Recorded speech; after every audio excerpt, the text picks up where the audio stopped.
Hello, good morning, everybody, and welcome to this ENRICH webinar.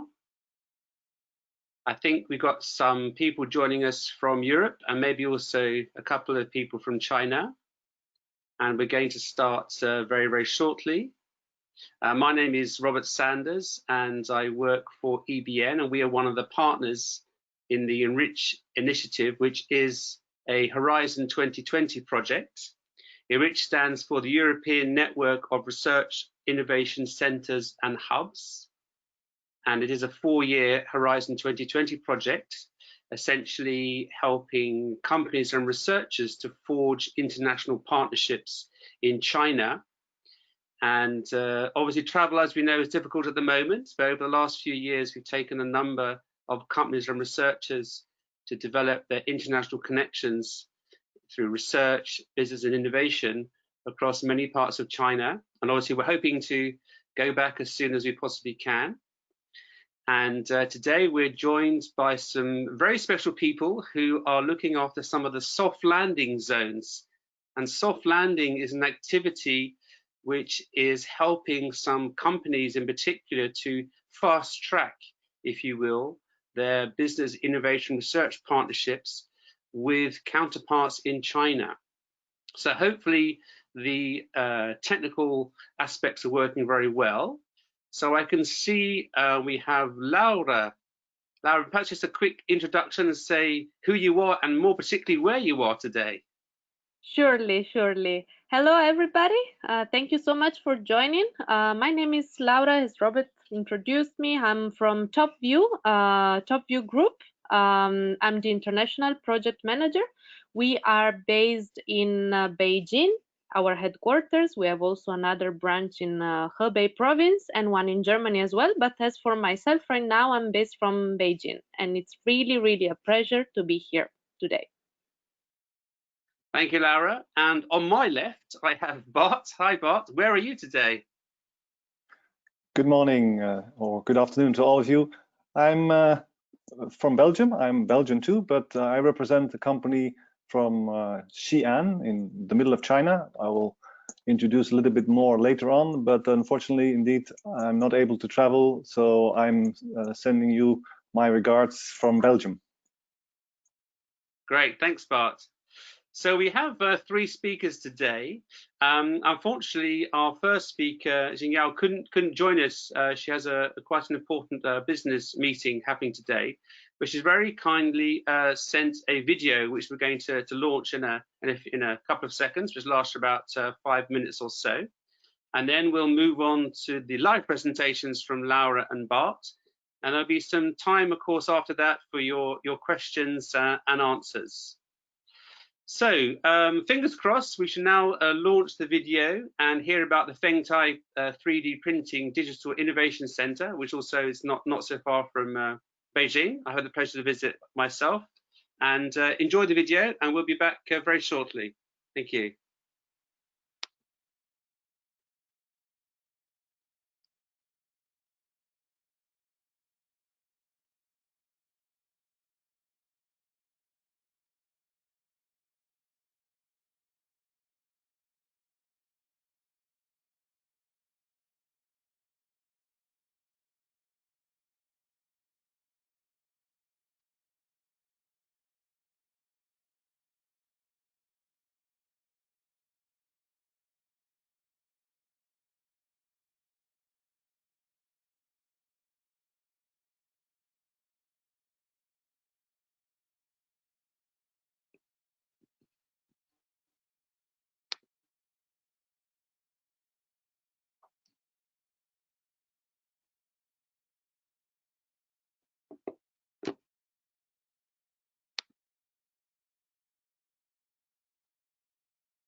Hello everyone, this is Mariana. I'm receiving some comments saying that you cannot hear the sound. I would like to maybe try to ask the speakers and the attendees if you can confirm or not, if you're able to pick up the sound of the video, because the video includes sound. So at least I can't hear anything. you cannot hear. Okay. Yeah, I'm the same actually. Unfortunately, no sound. Mm-hmm. Mariana, maybe it might be better if we move on perhaps to the live presentations, and then in the meantime we could see if we could capture that and come back to that one perhaps. Mm-hmm. Okay. Maybe my suggestion would be to move on to the in the presentation in the video, so that people can see the following slides, and maybe we can try to summarize what's included in the slides, because I'm afraid that if we cannot hear the sound now, maybe we won't be able to hear it further ahead. This slide has a lot of information, but since I've been on your screen for some time, I would guess that most of the attendees would already be able to have taken the information from this slide. So maybe I can move the video forward a bit, and then we can see the next slide to take on the information.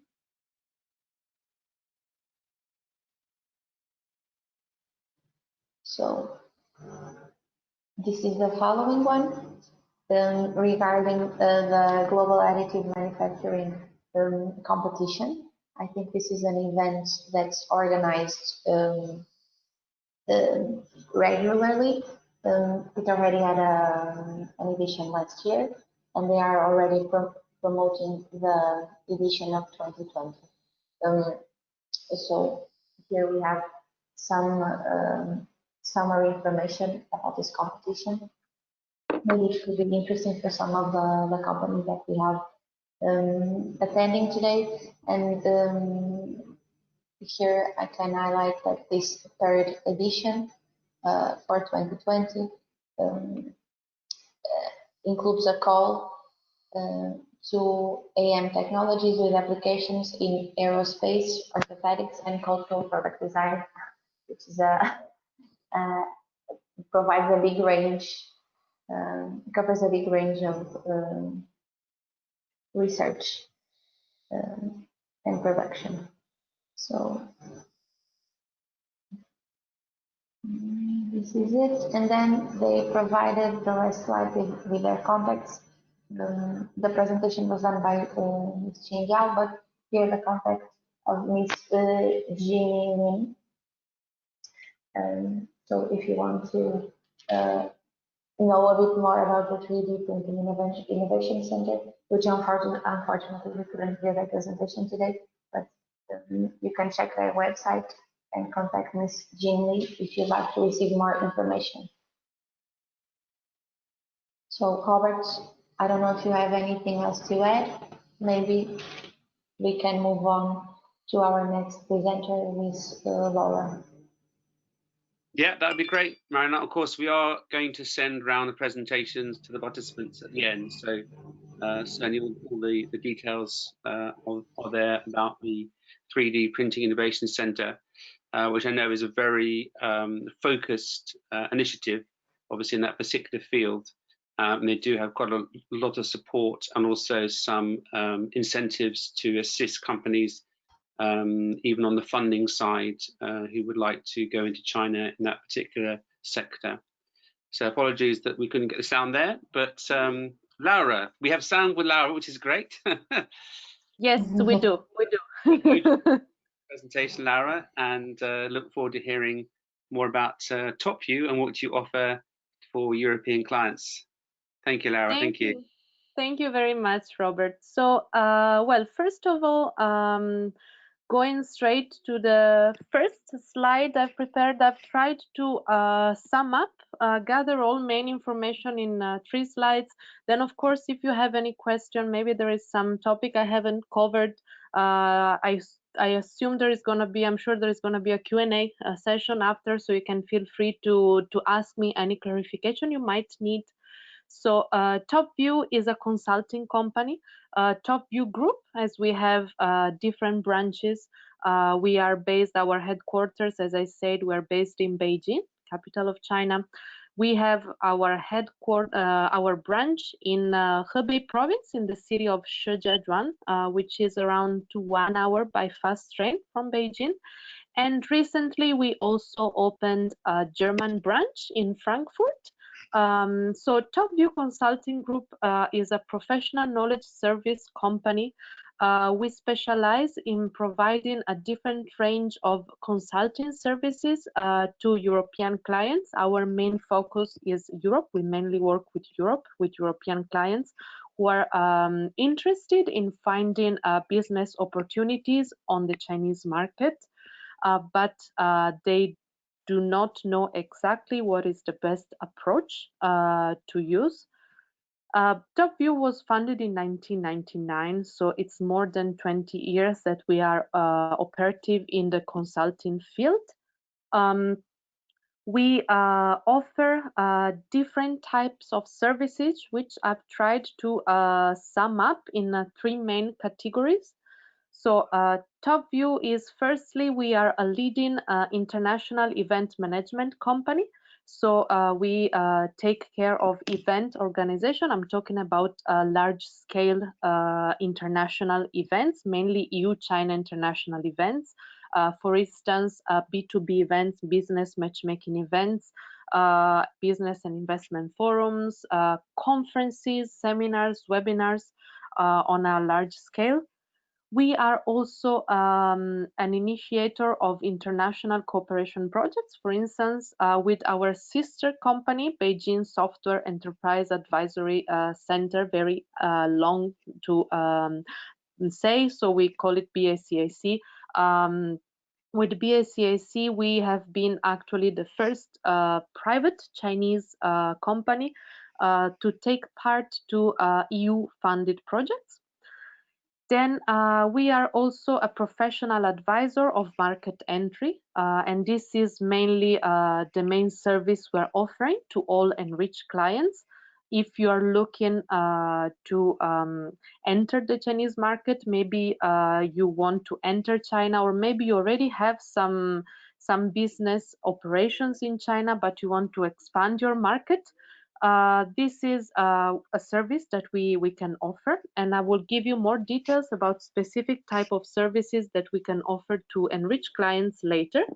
Moving to the second slide, I've dedicated the second slide to what are, let's say, our strength and why should you choose TopView.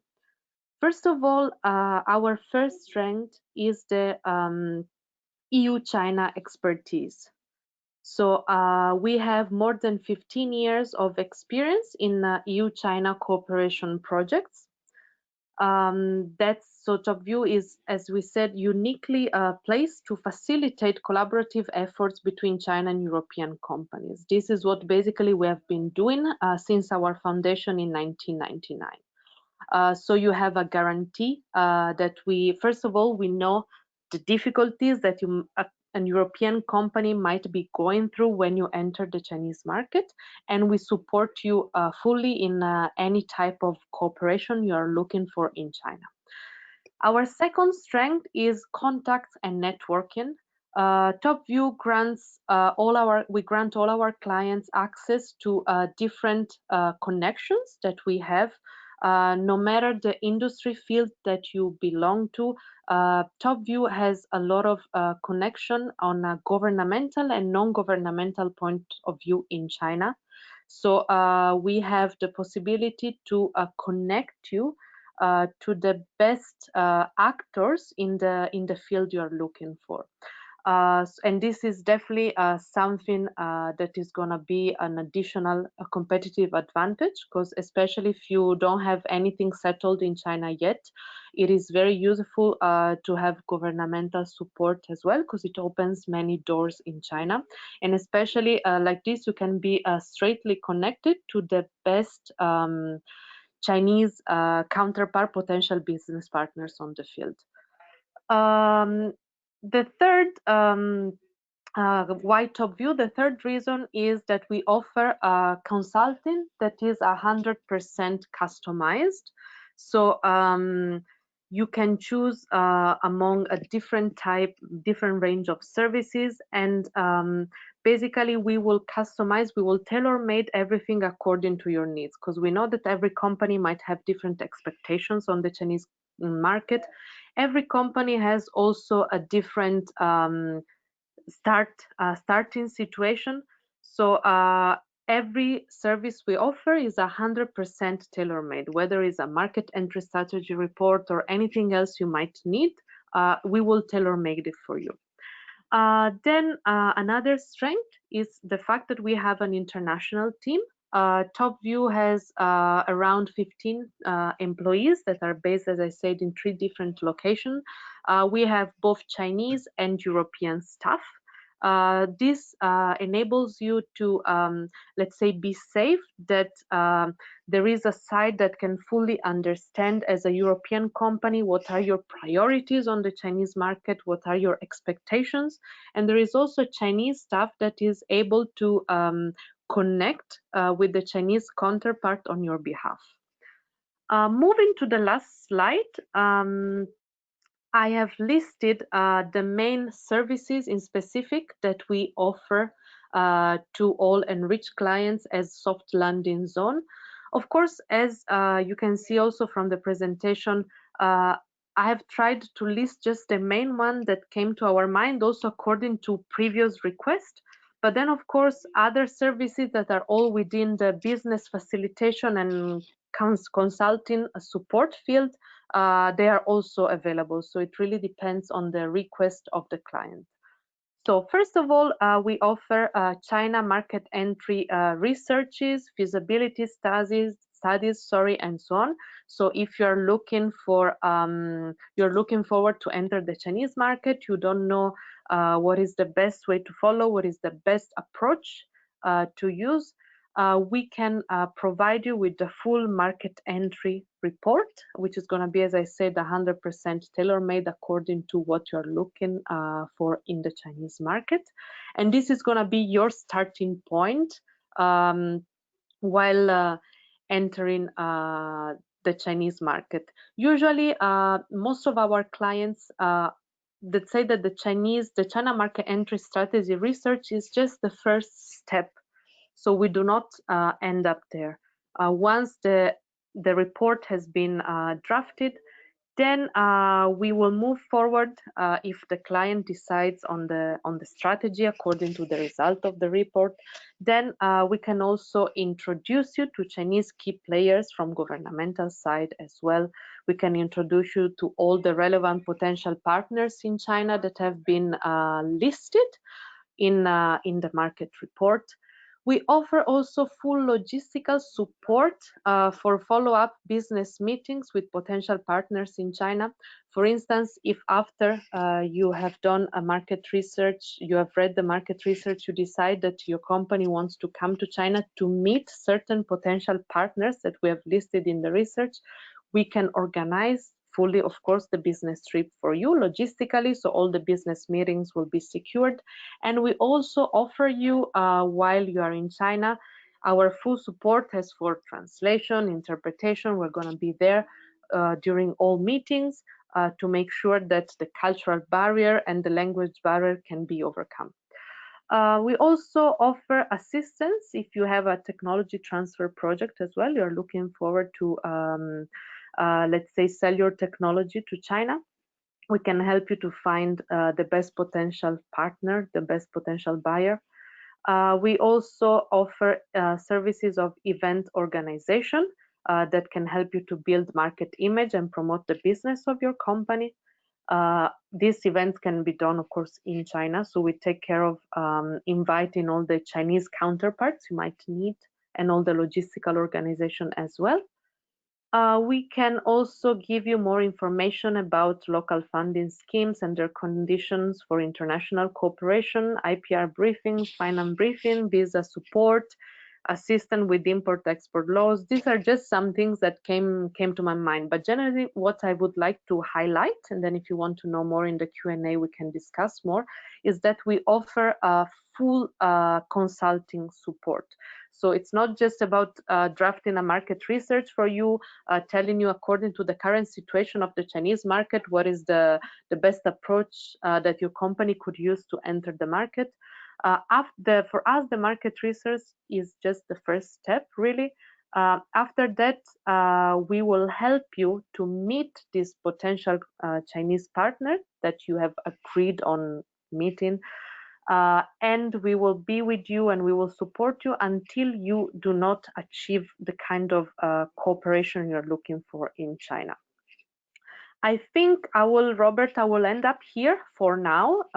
This is just an introduction. I hope it has been clear enough. If you have any question, I'm here. Great, thanks very much, Laura. And just to remind the participants, yes, there'll be a Q&A session after we've heard Bart speak, and you can ask questions in the panel just to the right under the GoToWebinar panel. Hopefully you can see that, to pop some questions there. And already on some of the questions that have been asked, yes, we will send the link to the video after the webinar.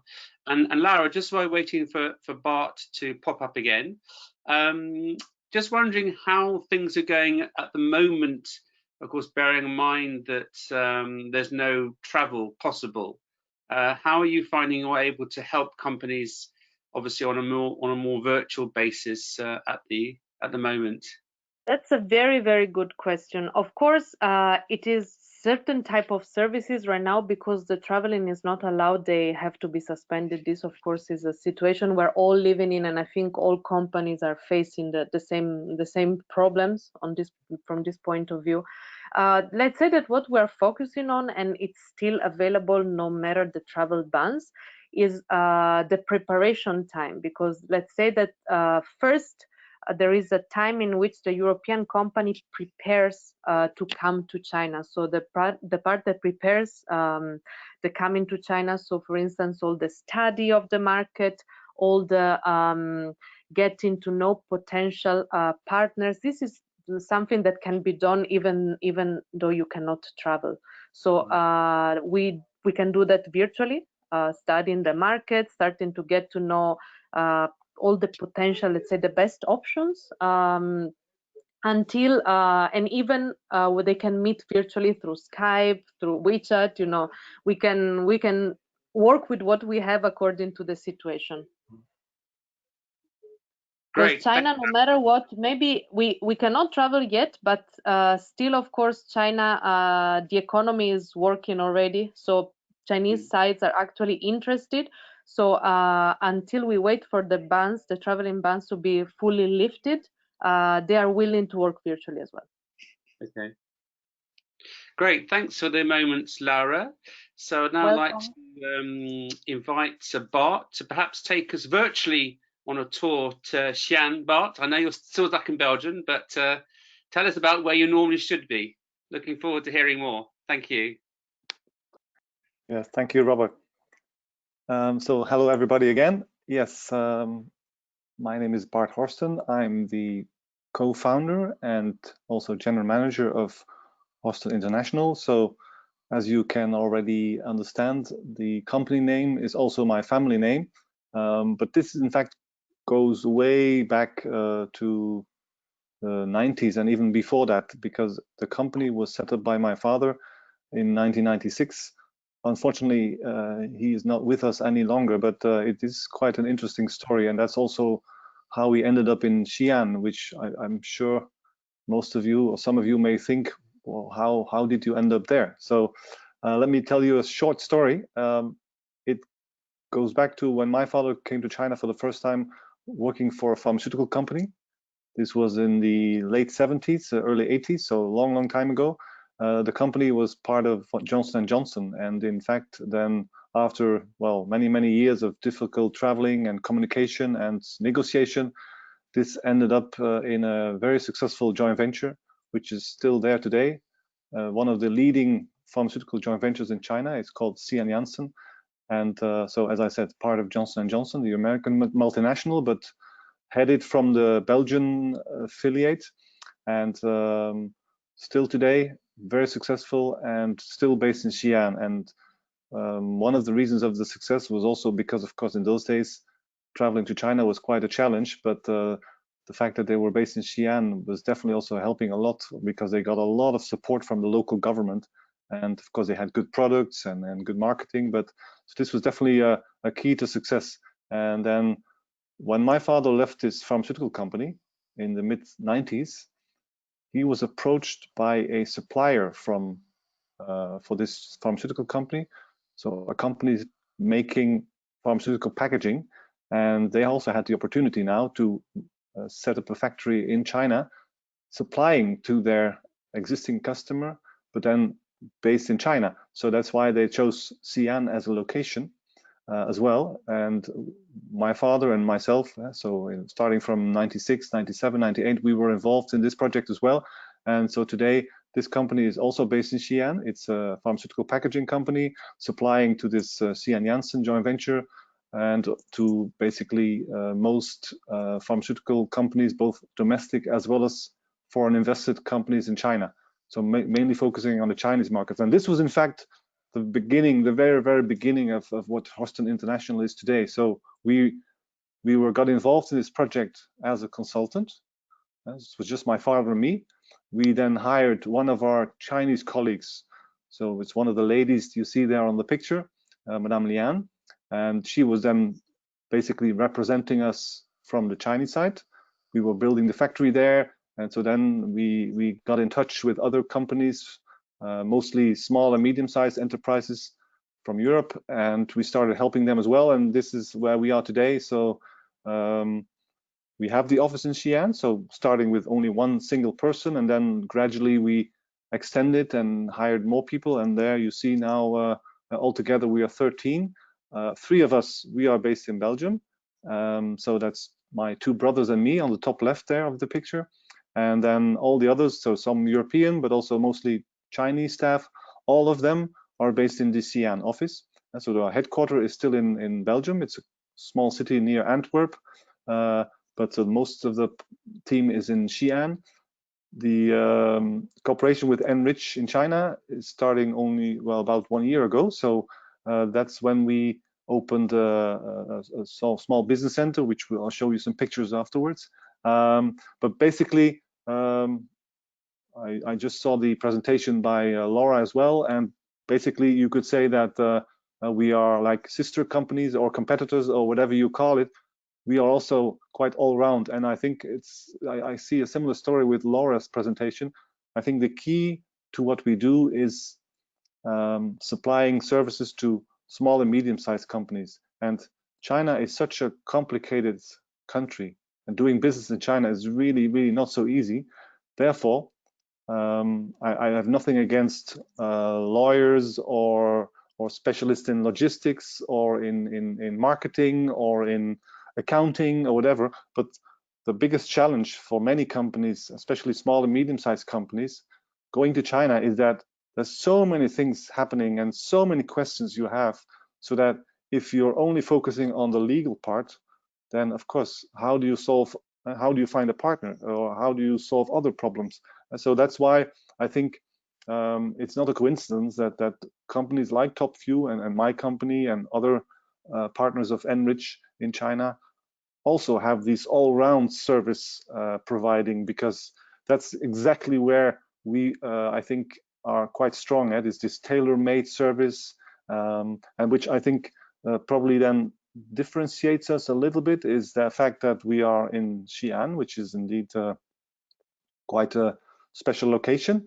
That doesn't mean that we don't do any project in other parts of China, because to be honest, although the very first project was indeed in Xi'an, and over the years we have done quite some number of projects also in Xi'an or surrounding Xi'an.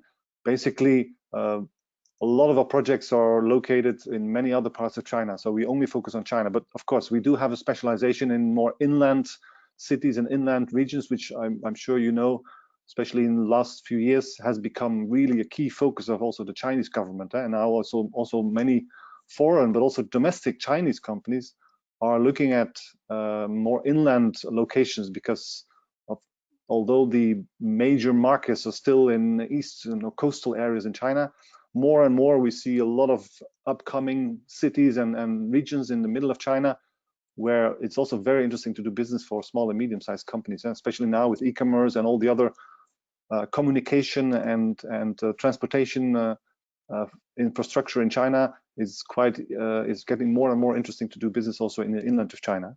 And so that's one thing which differentiates us a little bit. And secondly, I think we also are involved in trading and investments ourselves. So instead of only focusing on consulting and telling companies what to do, sometimes we even get involved in a project as a partner or as a representative almost. So we represent also some companies in China. It's sometimes many years. So starting from a consulting assignment, we end up doing projects together. So that's also how sometimes we even end up as a shareholder. Of course, this is a very special and exceptional case, but it has happened before. So that means that indeed we do have a lot of experience, not only because we provide consulting services to different industries, different sectors, but also because we have our own projects. So we know really in the field, we know how to manage or set up a company. So basically, if you see the people there on the picture, most of our colleagues are, well, I call myself project managers. So we manage a project on behalf of or together with our customers. And that's I think the key of what we do today. So if I just want to show you some pictures of our facilities. So on the next slide, Mariana, we have the office. Oh, that's the previous one. Yes, there you see. This is the place where we are based in today. So this is let's say a co-working space where we have shared office space and meeting rooms and different areas where for conferences. And so if ever one day you consider to pay a visit to Xi'an, you're most welcome to say hello, and we will show you around. And even if you don't have a need for a physical office, of course, still we can help you a lot to bring you in touch with local governments or the local representatives of industrial zones. Indeed, there's also quite interesting subsidies or incentives, and of course, very interesting industries as well in Xi'an, because if you look at Xi'an then as a location or as a historical setting, and on the next slide, it's really a key industry or key city in China, not only today, but also in the past. So Xi'an was one of the capital cities of China. In fact, the very first capital of China when the new united China. So there were 13 dynasties in China. A lot of tourism is happening, and probably some of you know that Xi'an is famous for the terracotta soldiers. But today, I think the importance of Xi'an is even bigger than it used to be. And Mariana, can you switch to the next slide? I'm sure you all have heard about the Belt and Road Initiative. And so Xi'an, if you look at the map there, it's basically built sited in really the middle geographical area of China. So basically, it's a really nice connection or logistic hub to bring the foreign companies from Europe, especially by train or by overland transportation to the different cities in the inland of China, but also to Beijing, Shanghai, Guangzhou, and other key cities in China. So it's really becoming a very important transportation hub. And the President Xi himself, in fact, his father was born in, actually originates from Shaanxi province, which is, of course, Xi'an is the capital of Shaanxi province. I think Xi also was born in Shaanxi province. So he considers, or the Chinese government really considers Xi'an as a very important city, not only because of its historical importance, but also as an industrial hub and transportation hub for the future. So although We are there already with our office almost 20 years. The focus of what we have been doing was not so much on Xi'an yet, although I would have wished it to be, but I'm sure that for the next 20 years, we will have a very important focus for many of the projects we are doing, and it's already happening today to the city of Xi'an. And many people don't really know that Xi'an has a lot of universities and research institutes, and so a lot of really very well educated and trained people, a lot of engineers, a lot of science and technology research institutions, but still affordable to set up a business there, to hire people. So I think Xi'an really offers a lot of interesting incentives for mostly small and medium-sized companies, and I'm sure that most of you are not multinational companies. So if you're considering your feasibility study for China, I would definitely also recommend you to have a look at Xi'an or any of the other inland cities of China. So, but we can talk about that a little bit more in the Q&A session and the panel discussion. So that's my introduction. Thank you.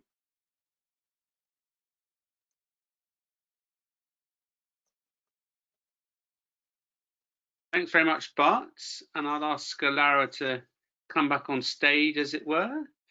And we'll look at some of the questions.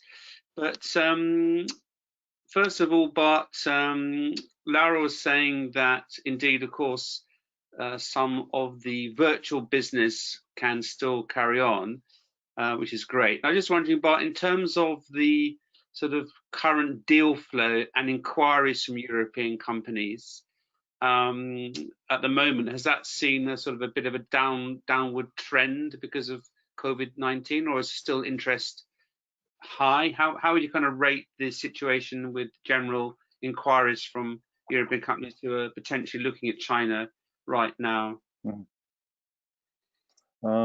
I look at, of course, I'm just operating in my little microcosmos, but basically I can say that there has still been quite a continued interest into China, I must say. And like Laura rightfully said, it's in fact funny because sometimes we see companies traveling to China, so they haven't done any research yet. They just buy a ticket and go to China unprepared, and then they end up there meeting people or not, and so they don't really know what they're doing. So that's indeed the advantage now, is that because they cannot travel to China, they have to do the investigation from a distance. So indeed, then they basically do their homework, which previously maybe they didn't do, and now hopefully when they get a chance to travel back to China next year, then they will be much better prepared. So in this respect, I would even say COVID also has some positive influence, and because companies are better prepared when they go to China, so that's good. I've had even some companies that would never have come to me if there would have not been COVID. So in this respect, it's indeed has not been a bad situation for us, at least not until now. I do have to say that, so for example, the summer period was very busy, much more busy than it has ever been, basically.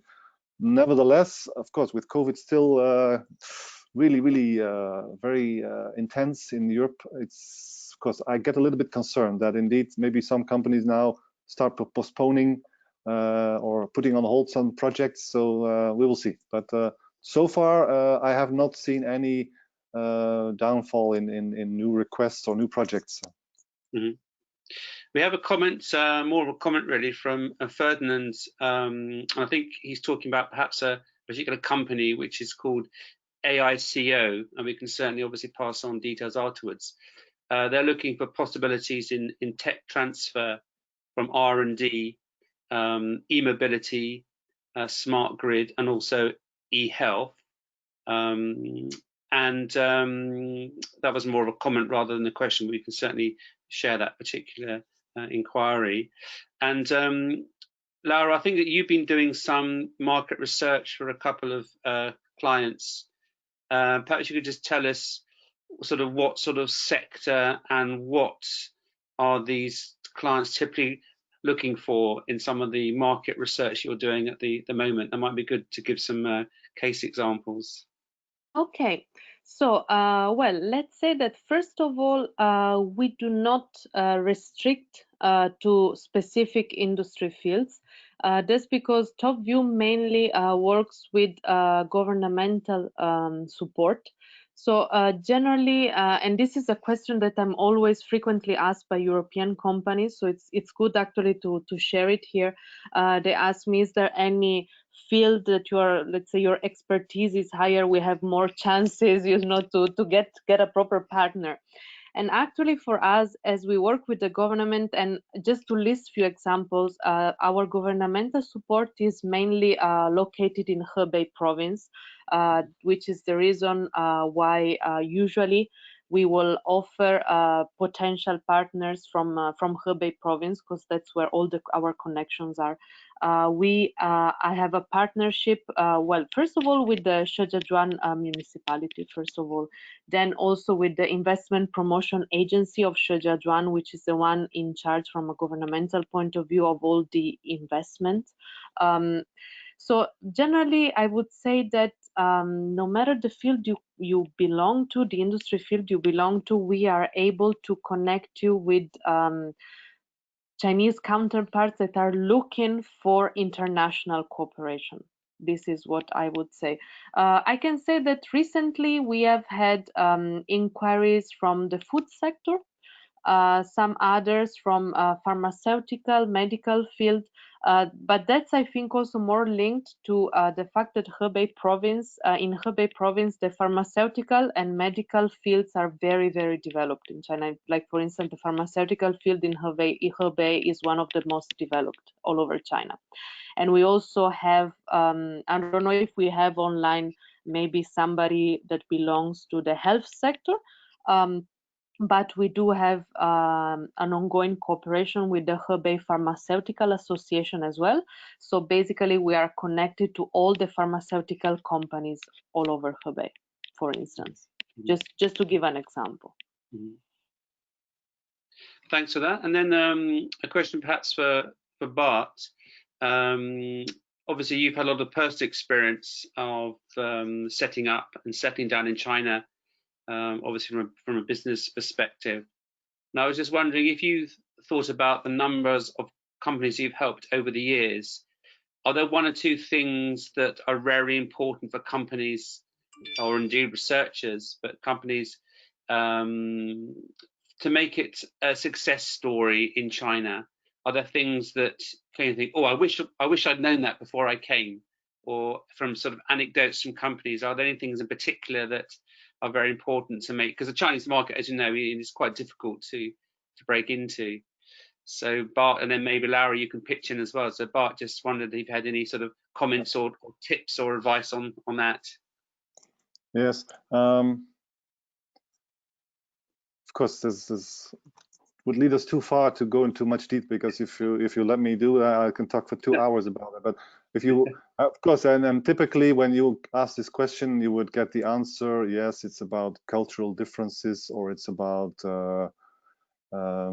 legal issues, or even sometimes people still talk about copying behavior of Chinese people. But although it is still I think the threat is always there. But if you then really ask me what are the one or two key issues or key problems, in fact, it's mostly on this side, so on the foreign side. What I have often see, if a project fails, it is, of course, as I said, communication, cultural differences is always there, but it's mostly the problem of lack of commitment, because I see so many times it's a very ambitious, sometimes young person, but it can also be an experienced salesperson or executive who's then traveling to China, as I said, spending a lot of time there because everybody told him or her, yeah, you should be present in China, you should travel to China, you should participate exhibitions, you should meet people face to face, guanxi, relationship building, building trust, very important.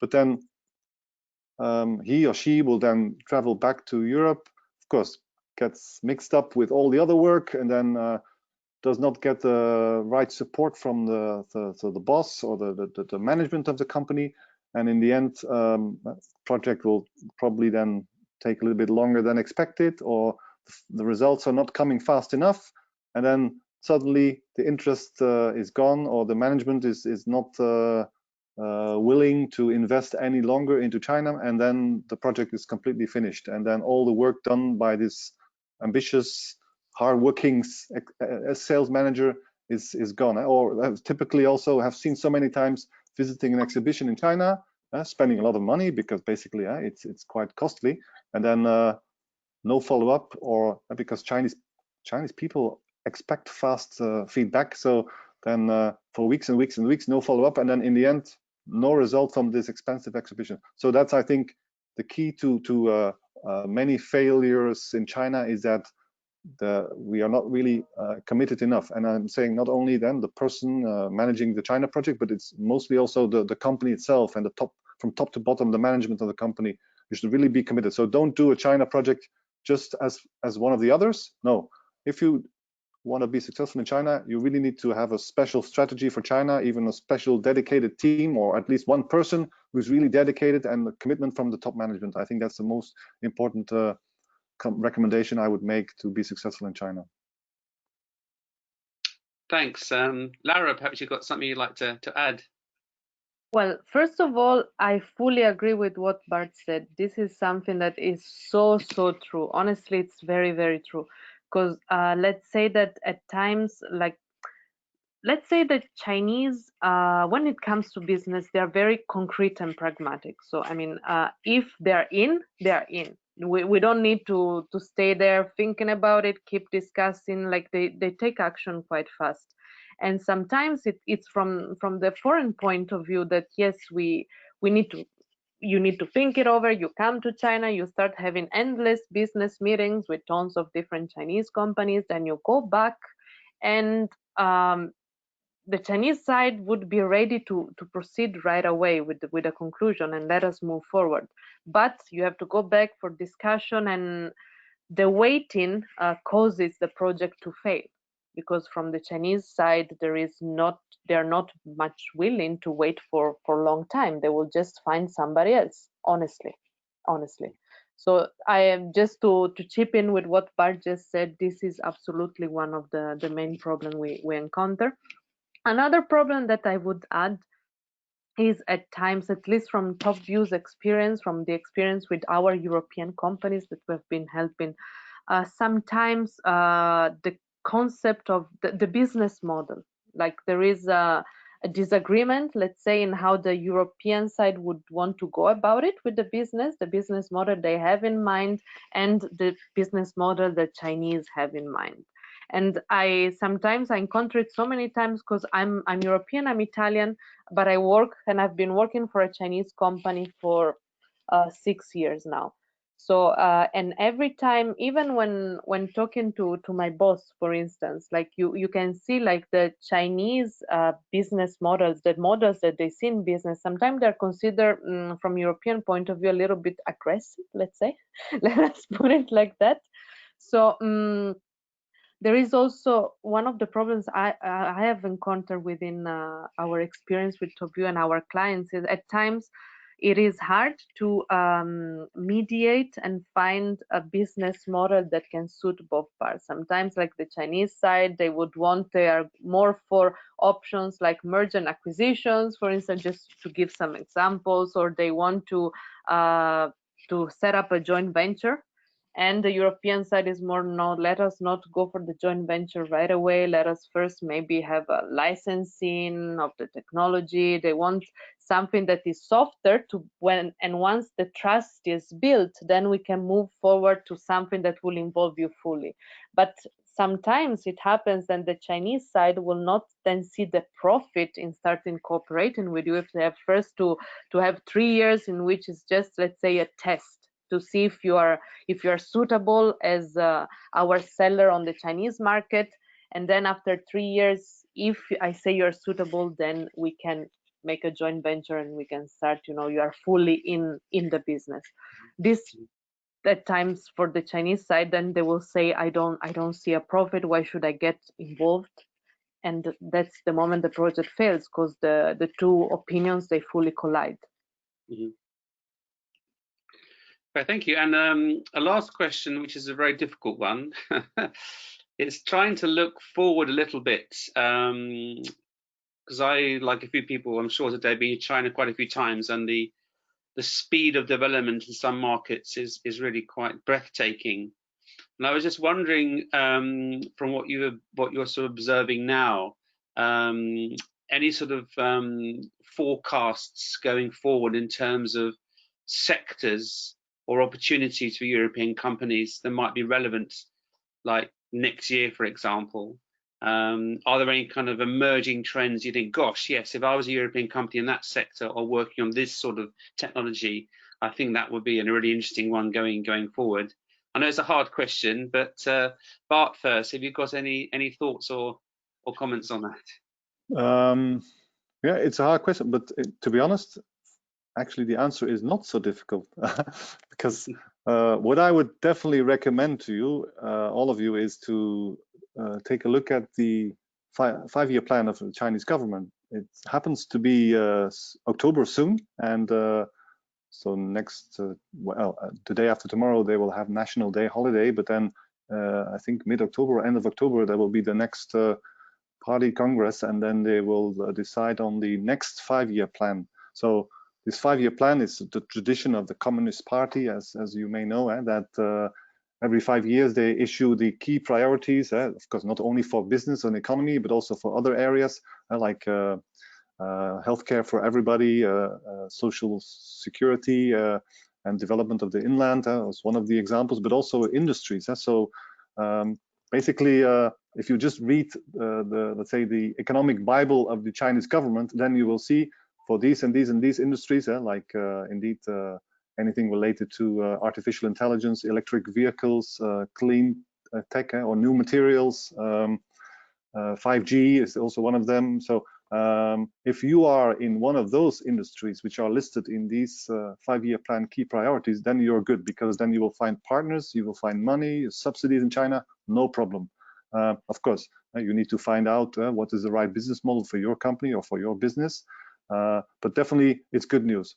If your company is not in one of those sectors, of course, you may feel disappointed, but of course, that doesn't mean that there is no opportunity for that particular sector. But then, of course, it's probably even more important to do a proper market research. And before you start indeed talking to potential partners or customers in China, it's important to know, is there a need for my product? And if so, how to do it? Because sometimes I've seen companies also, for example, food and beverage, Laura mentioned, there's still food and beverage is maybe not one of the key sectors for the Chinese government. Of course, hygiene and good quality food is of course important, but if you look at, for example, luxury fruit products, I'm from Belgium, so everybody knows about Belgian chocolates, for example, or Belgian beer. So you may ask yourself, is there still an opportunity for Belgian chocolates in China? If you look objectively to the market, yes, it's a big market, so there's a lot of potential. But the problem is, of course, there's already so many companies there. So then you may ask yourself, if I'm in the chocolate business, how do I differentiate from other players in the market? So these are the questions you should ask yourself. So then, indeed, what level of investment do I need to put in to be able to successful? Where are my specific unique selling points, or where can I make a difference, or how can I position my product, or so all of this, or my company. So all of these questions you need to ask yourself. And if indeed you find that there is still some potential, of course, even if your company or your business is not in this five-year plan, you may still have success in China. Great, thank you, Bart. Laura? Yes, fully agree with what Bart said. And also I would like to add, apart from the five-year plan that gives us the national point of view, which is very, very true and very, very helpful, there are also, you can also check according to the area, let's say, that you would like to do, but maybe you don't have actually an idea, so we can advise on that, because usually every industry field There are certain provinces that are better than others according to the industry field. So once you know the area which is suitable, like for instance, I said pharmaceutical, Hebei might be a good option. Then you can also look into the what are the investment plans of the municipality or of the province as well. For instance, and I believe it has been published on ENRICH website, if somebody is interested, TopView has written a report about business opportunities in Hebei province. So what are the main 8 industry fields? Because there was a 4+4 investment plan that was issued by the Zhejiang government. And of course, you know already that if you are in one of those 8 industry fields, then in Hebei, you are more likely to find business opportunities than other companies, for instance. And this can happen also in other provinces. So also check what are the investment plans of from a local point of view, so that you see if you are interested in that province, then maybe that could be a good idea as well, because you know that you will have more chances than other companies. Great, well, thanks very much both. And I know that you'll be also available, obviously, online to take any specific inquiries maybe coming your way. I know you're obviously very happy to follow up on that, and hopefully there'll be some companies who'd like to pursue some of the opportunities that you've detailed today. So the presentations will be shared with all the contact details, of course, and we, obviously, the ENRICH team are also available for any other sort of general inquiries. So I'd like to say thank you both very much for joining us today, and also the other presentation, hopefully the sound will be there when the recording goes out, fingers crossed. And Marianne, I think we just got a couple of final slides to just show very quickly what's coming up next. So that, in fact, looks as though that one's tomorrow, isn't it, if my memory is correct? So yes, we have another workshop based on the Chinese culture and business etiquette, which was already alluded to a couple of times today. We've done that one before, actually. It's quite interesting, and get a bit of a deep dive into some of the do's and don'ts in terms of business meetings in China. And then the next one is in October. Here we are. So this actually is one of our major events, which in some respects sadly has to go online. We actually were meeting, and Bart was with us in Brussels last year. So it's the funding forum, which is looking about some of the funding opportunities. This year there's also a bit of a focus on USA as well. So we're bringing together other opportunities. So please have a look at that one. It's over a couple of days, 20 to 22nd of October. And there you will see how the link for the registration. Of course, all details on the ENRICH website. Okay, so Bart and Laura, thanks ever so much for your time again. It's lovely to see you and to hear you. And apart from the video sound, I think we've got some very good technical ability today, which is always very important. So thanks again. Thank you very much. Thank you, everybody. And thanks to all the participants. So we'll end the webinar now, and look forward to seeing you soon. Thanks very much, everybody. Thank you for joining us today. Thank you.